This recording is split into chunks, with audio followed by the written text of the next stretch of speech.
வணக்கம். All India radio Chennai.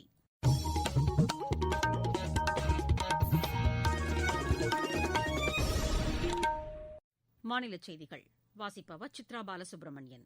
தலைப்புச் செய்திகள். இந்தியாவில் அடுத்த சில மாதங்களில் 30 கோடி பேருக்கு கோவிட் தடுப்பூசி போட இலக்கு நிர்ணயிக்கப்பட்டுள்ளதாக பிரதமர் திரு நரேந்திர மோடி கூறியுள்ளார். கோவிட் தொற்றுக்கான தடுப்பூசி செலுத்துவது தொடர்பாக அனைத்து மாநில முதலமைச்சர்களுடன் பிரதமர் இன்று கலந்துரையாடினார். பொங்கல் பரிசு தொகுப்பை நியாயவிலைக் கடைகளில் பெற்றுக் கொள்வதற்கான கால அவகாசம் வரும் 25ஆம் தேதி வரை நீட்டிக்கப்பட்டுள்ளதாக தமிழக அரசு தெரிவித்துள்ளது. தமிழகத்தில் ஆக்கிரமிப்பு செய்யப்பட்ட கோவில் நிலங்களை மீட்க நடவடிக்கை எடுக்கப்படும் என மாநில அமைச்சர் திரு திண்டுக்கல் சீனிவாசன் தெரிவித்துள்ளார். இந்திய ஆஸ்திரேலிய அணிகளுக்கு இடையேயான 3வது டெஸ்ட் கிரிக்கெட் போட்டி டிராவில் முடிவடைந்தது. இனி விரிவான செய்திகள். அடுத்த சில மாதங்களில் 30 கோடி பேருக்கு கோவிட் தடுப்பூசி போட இலக்கு நிர்ணயிக்கப்பட்டுள்ளதாக பிரதமர் திரு நரேந்திர மோடி கூறியுள்ளார்.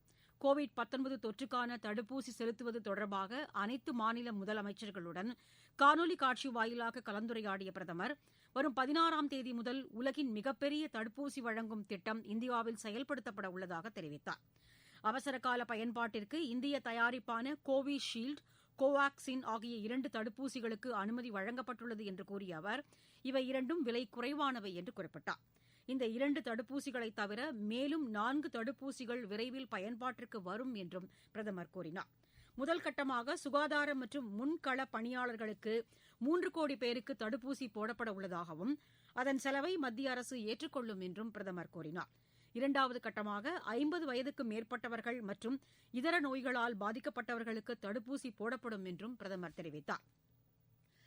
தடுப்பூசி போட்டவர்களுக்கு பக்க விளைவுகள் ஏதேனும் ஏற்படுமானால் அதற்கு தேவையான சிகிச்சை அளிக்க மத்திய அரசு முன்னேற்பாடுகளை செய்துள்ளதாகவும் பிரதமர் தெரிவித்தார்.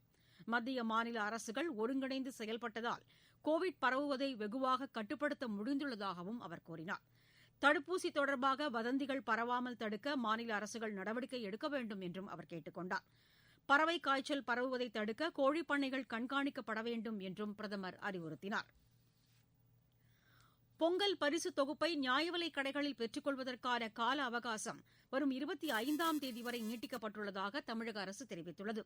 2500 ரூபாய் மற்றும் பொங்கல் பரிசுத் தொகை வரும் 13ஆம் தேதி வரை பெற்றுக் கொள்ளலாம் என அறிவிக்கப்பட்டிருந்த நிலையில், இந்த நாட்களுக்குள் அவற்றை பெற தவறுபவர்கள் வரும் 18ஆம் தேதி முதல் 25ஆம் தேதி வரை பெற்றுக் கொள்ளலாம் என மாநில அரசு வெளியிட்டுள்ள செய்திக்குறிப்பில் தெரிவிக்கப்பட்டுள்ளது. தமிழகத்தில் ஆக்கிரமிப்பு செய்யப்பட்ட கோயில் நிலங்களை மீட்க நடவடிக்கை எடுக்கப்படும் என வனத்துறை அமைச்சர் திரு திண்டுக்கல் சீனிவாசன் தெரிவித்துள்ளார். திண்டுக்கல்லில் புதிதாக கட்டப்பட்ட இந்து சமய அறநிலையத்துறை இணை ஆணையர் அலுவலகத்தை அறநிலையத்துறை அமைச்சர் திரு சேவூர் ராமச்சந்திரனுடன் சேர்ந்து திறந்து வைத்த அவர் பின்னர் செய்தியாளர்களிடம் பேசினார். அறநிலையத்துறைக்கு சொந்தமான இடங்கள் மட்டுமல்லாமல் வனத்துறை இடங்களிலும் ஆக்கிரமிப்புகள் கண்டறியப்பட்டு கையகப்படுத்தப்பட்டு வருவதாக அவர் குறிப்பிட்டார். கோயில்களில் இருந்து காணாமல் போன சிலைகள் மீட்கப்பட்டு வருவதாகவும் தொடர்ந்து இந்த பணி நடைபெறும் என்றும் அமைச்சர் திரு சேவூர் ராமச்சந்திரன் தெரிவித்தார். தமிழக கட்டுமான தொழிலாளர்கள் நல வாரியத்தில் பதிவு செய்துள்ள சுமார் 12,70,000 தொழிலாளர்கள் பொங்கல் பரிசு தொகுப்பு திட்டத்தில் பயன்பெறுவதாக தொழிலாளர் நலத்துறை அமைச்சர் டாக்டர் நீலோஃபர் கபில் கூறியுள்ளார். திருப்பத்தூரில் வணிக வரித்துறை அமைச்சர் திரு கே சி வீரமணியுடன் கட்டுமான தொழிலாளர்கள் மற்றும் ஓய்வூதியதாரர்களுக்கு பொங்கல் பரிசு தொகுப்பை அவர் வழங்கினார். பெண்களுக்கு வழங்கப்படும் திருமண உதவித்தொகையைப் போல கட்டுமானத் தொழிலில் ஈடுபட்டிருக்கும் ஆண்களுக்கும் திருமண உதவித்தொகை வழங்கப்படுவதாக அமைச்சர் தெரிவித்தார். தமிழர்களின் வீர விளையாட்டான ஜல்லிக்கட்டு கோவிட் வழிகாட்டு நெறிமுறைகளை பின்பற்றி நடத்தப்படும் என தமிழ்நாடு ஜல்லிக்கட்டு பேரவைத் தலைவர் திரு ராஜசேகர் கூறியுள்ளார். அகில இந்திய வானொலிக்கு அவர் அளித்த பேட்டியில், இந்த போட்டியில் கலந்து கொள்ளும் வீரர்களுக்கு கோவிட் தொற்று பரிசோதனைக்கான சிறப்பு முகாம் நடத்தப்படும் என்றும் தெரிவித்தார்.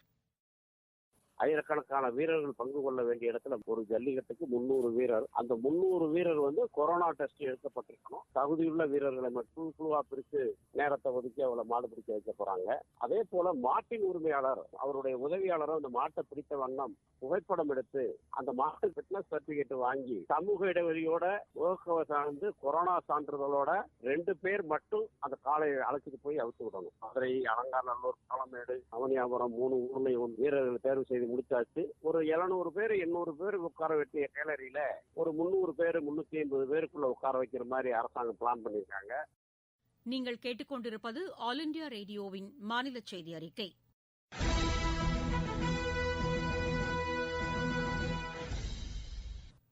கோவிட்-19 ஒழிப்போம், தடுப்பூசிக்கு தயாராவோம். கோவிட்-19க்கான தடுப்பூசி பாதுகாப்பானது.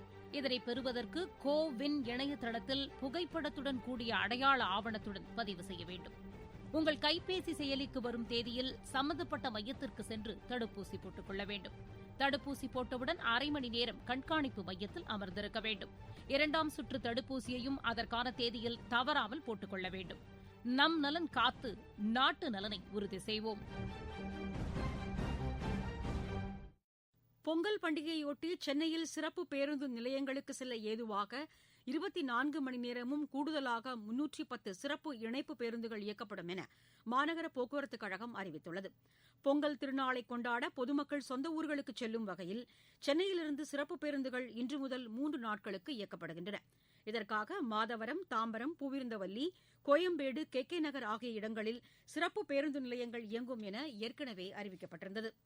சிறுபான்மையினரின் நலனை பாதுகாப்பதில் பிரதமர் திரு நரேந்திர மோடி தலைமையிலான அரசு கவனமாக இருப்பதாக தேசிய சிறுபான்மை ஆணையத்தின் துணைத் தலைவர் திரு அத்தீப் ரஷீத் கூறியுள்ளார். தமிழகத்தில் 2 நாள் பயணம் மேற்கொண்டுள்ள அவர் இன்று சென்னையில் செய்தியாளர்களிடம் பேசினார். தமிழக அரசு சிறுபான்மையினருக்கான ஊக்கத்திட்டத்தை 100% வெற்றிகரமாக செயல்படுத்தி வருவதாக அவர் பாராட்டு தெரிவித்தார். மத்திய அரசின் சார்பில் 48 கோடி ரூபாய் மதிப்பிலான நிதி உதவி திட்டத்தின் மூலம் 8000க்கும் மேற்பட்ட சிறுபான்மையினர் குடும்பங்கள் பயனடைந்திருப்பதாகவும் அவர் கூறினார். தமிழகத்தில் உள்ள ஹஜ் யாத்ரீகர்களுக்கு மாநில அரசு 6 கோடி ரூபாய் மானியம் வழங்கியிருப்பதை அவர் சுட்டிக்காட்டினார். ஜெருசலம் பயணம் மேற்கொள்ளும் கிறிஸ்துவ யாத்ரீகர்களுக்கு தலா 37,000 ரூபாய் வழங்கப்படுவதாகவும் அவர் குறிப்பிட்டார். வக்ஃப் வாரியங்களில் பணியாற்றுபவர்களுக்கு இருசக்கர வாகனம் வாங்க 25,000 ரூபாய் நிதியுதவி வழங்கப்படுவதாகவும் திரு அத்தீப் ரஷீத் தெரிவித்தார். தமிழகத்தில் உள்ள அனைத்து பல்கலைக்கழகங்களிலும் நேரடியாகவோ ஆன்லைன் மூலமாகவோ அரியர் தேர்வுகளை நடத்துவது தொடர்பான அட்டவணையை அடுத்த மாதம் 4ஆம் தேதிக்குள் தாக்கல் செய்யுமாறு மாநில அரசுக்கு சென்னை உயர்நீதிமன்றம் உத்தரவிட்டுள்ளது. நாடாளுமன்ற சட்டமன்ற உறுப்பினர்களுக்கு எதிரான குற்ற வழக்குகளில் விசாரணைக்கு மாவட்ட சிறப்பு நீதிமன்றங்கள் குறிப்பிட்ட நேரம் ஒதுக்க வேண்டும் என சென்னை உயர்நீதிமன்றம் அறிவுறுத்தியுள்ளது. இதுகுறித்த வழக்கை விசாரித்த தலைமை நீதிபதி திரு சஞ்சீப் பானர்ஜி, நீதிபதி செந்தில்குமார் ராமமூர்த்தி ஆகியோரை கொண்ட அமர்வு முன்னுரிமை அடிப்படையில் இந்த வழக்குகளை விசாரிக்க வேண்டும் என உத்தரவிட்டது. இலங்கை மற்றும் குமரிக்கடல் பகுதிகளை ஒட்டி நிலவும் வளிமண்டல மேலடுக்கு சுழற்சி காரணமாக அடுத்த 24 மணி நேரத்தில் தென் தமிழகத்தில் அநேக இடங்களில் மிதமான மழை பெய்ய வாய்ப்புள்ளதாக சென்னை வானிலை ஆய்வு மையம் தெரிவித்துள்ளது. ராமநாதபுரம், விருதுநகர், திருநெல்வேலி, தூத்துக்குடி மாவட்டங்களில் ஒரு சில பகுதிகளில் இடியுடன் கூடிய கனமழையும், கடலூர், விழுப்புரம், அரியலூர், பெரம்பலூர், திருச்சி, கரூர், மயிலாடுதுறை, நாகை, தஞ்சாவூர், திருவாரூர் மாவட்டங்கள் மற்றும் புதுச்சேரி, காரைக்கால் பகுதிகளில் லேசானது முதல் மிதமான மழை பெய்யக்கூடும் என்றும் தெரிவிக்கப்பட்டுள்ளது. சென்னை மற்றும் புறநகர் பகுதிகளில் அடுத்த 48 மணி நேரத்திற்கு வானம் பொதுவாக மேகமூட்டத்துடன் காணப்படும். நகரின் ஒரு சில பகுதிகளில் லேசான மழை வாய்ப்பு உள்ளதாகவும் வானிலை ஆய்வு மையம் கூறியிருக்கிறது. மாவட்டச் செய்திகள். கடலூர் மாவட்டம் திட்டக்குடி அருகே வெலிங்டன் நீர்த்தேக்கத்தில் இருந்து பாசனத்திற்காக தண்ணீரை தொழில்துறை அமைச்சர் திரு MC சம்பத் இன்று திறந்து வைத்தார். கிருஷ்ணகிரி மாவட்டம் தென்பெண்ணை ஆற்றின் குறுக்கே 10 கோடியே 90 லட்சம் ரூபாய் மதிப்பில் கட்டப்பட உள்ள படுகை அணைக்கு இன்று அடிக்கல் நாட்டப்பட்டது. பெரம்பலூர் மாவட்டத்தில் வாக்காளர் பட்டியல் திருத்த முகாம்கள் நடைபெறும் இடங்களில் வாக்காளர் பட்டியல் பார்வையாளர் திரு சஜ்ஜன் சிங் சவான் இன்று நேரில் கள ஆய்வு மேற்கொண்டார். தூய்மை இந்தியா திட்டத்தின் ஒரு பகுதியாக நீலகிரி மாவட்டத்தில் உதகமண்டலம், குன்னூர், கூடலூர், கோத்தகிரி ஆகிய 4 ஊராட்சி ஒன்றியங்களில் குப்பைகளை சேகரிக்க 14 வாகனங்களை மாவட்ட ஆட்சியர் திருமதி இன்னசென்ட் திவ்யா இன்று தொடங்கி வைத்தார். நெல்லை தாமிரபரணி ஆற்றில் 3வது நாளாக வெள்ளம் கரைபுரண்டு ஓடுவதால் ஆற்றுப்பகுதிக்கு பொதுமக்கள் செல்ல மாவட்ட நிர்வாகம் தடை விதித்துள்ளது. தூத்துக்குடி மாவட்டத்தில் பெய்து வரும் தொடர் மழை காரணமாக ஸ்ரீவைகுண்டம் அணையிலிருந்து 6500 கன அடி உபரி நீர் வெளியேற்றப்பட்டு வருவதால் தாழ்வான பகுதிகளில் வசிக்கும் மக்கள் பாதுகாப்பாக இருக்குமாறு அறிவுறுத்தப்பட்டிருக்கிறார்கள். விளையாட்டுச் செய்திகள். இந்தியா, ஆஸ்திரேலியா அணிகளுக்கு இடையேயான 3வது டெஸ்ட் கிரிக்கெட் போட்டி டிராவில் முடிவடைந்தது.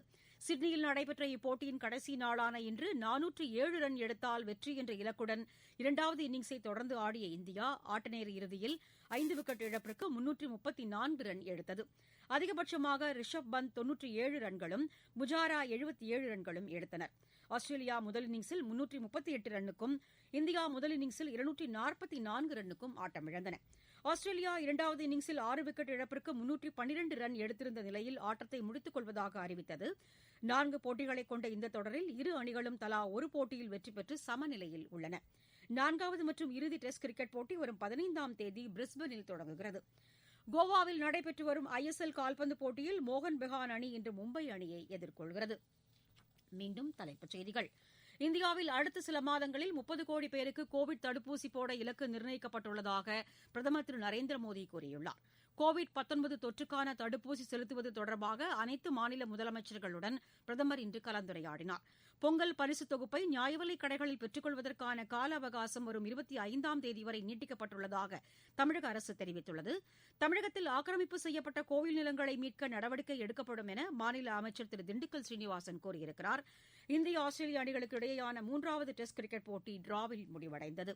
இத்துடன் இந்த செய்தியறிக்கை நிறைவடைந்தது.